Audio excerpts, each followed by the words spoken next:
ഇപ്പോൾ എൻ്റെ കൂടെയുള്ളത് കേരള കോൺഗ്രസ് ബിയിൽ നിന്നും BJPയിലേക്ക് വന്ന അംബിക വേണുഗോപാൽ മാമാണ്.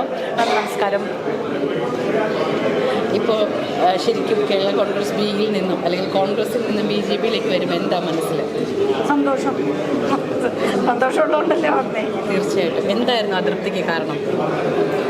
അതുകൊണ്ട് ആരോടും അതൃപ്തി ഉണ്ടായിട്ടൊന്നുമല്ല. മോഡിജിയുടെ പ്രവർത്തനം കണ്ടിട്ട് അതിലാകൃഷ്ടയായിട്ട് പോകുന്നതാണ്.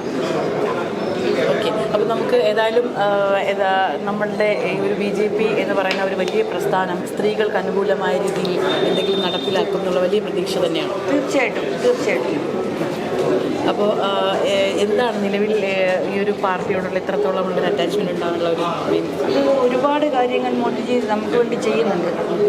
അപ്പോൾ അതിന് ഒരാൾ നല്ലത് ചെയ്യുമ്പോൾ നല്ലതെന്ന് അംഗീകരിക്കണമല്ലോ. അതിപ്പോൾ ആരാണെന്നോ എന്താണെന്നോ നോക്കേണ്ട ആവശ്യമില്ല. നമ്മൾ ആര് നല്ലത് ചെയ്യുന്നു അവരോട് ഒരു മികച്ച നേതൃനിര കൊണ്ടുവരാൻ BJPക്ക് സാധിക്കും. ഉറപ്പായിട്ടും. അതുകൊണ്ടാണ് പാർട്ടിയുടെ ഭാഗമാകുന്നത്. അതുകൊണ്ടെന്നല്ല, എനിക്കൊരു സ്ഥാനവും ഇല്ലെങ്കിലും ഞാനിതിൽ പ്രവർത്തിക്കാൻ തയ്യാറാണ്. ഓക്കെ. കേരള കോൺഗ്രസിൽ നേരത്തെ എന്തായിരുന്നു? ഞാൻ ആദ്യം കേരള കോൺഗ്രസിൻ്റെ ആലപ്പുഴ ജില്ലയുടെ വനിതാ കോൺഗ്രസിൻ്റെ പ്രസിഡന്റ് എന്നുള്ള സ്ഥാനം തന്നു. അത് കഴിഞ്ഞ് സ്റ്റേറ്റ് പ്രസിഡൻ്റായി വനിതയുടെ. വീണ്ടും കുട്ടനാട് നിയോജക മണ്ഡലത്തിൻ്റെ പ്രസിഡൻ്റായി പാർട്ടിയുടെ തന്നെ. അത് കഴിഞ്ഞ് ആലപ്പുഴ ജില്ലാ പ്രസിഡൻ്റായിരുന്നു.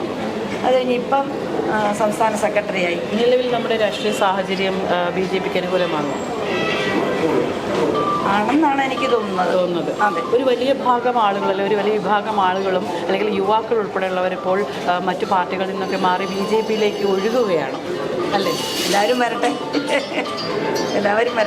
അതെ. ഒരു മാറ്റം നമുക്ക് ആവശ്യമാണല്ലോ. ഈ കണ്ട കാലം മുഴുവൻ നമ്മൾ ഈ രണ്ട് LDFനെ UDFനെ നമ്മൾ സഹിച്ചു. ഇനിയിപ്പം BJP വരട്ടെ. അപ്പോൾ നമുക്ക് കാണാമല്ലോ. ശരിക്കും LDFും UDFും ഒരു നാണയത്തിൻ്റെ രണ്ട് വശങ്ങളാണെന്ന് തോന്നുന്നു. അതൊന്നും എനിക്ക് രാഷ്ട്രീയം വേറൊന്നും പറയാനില്ല.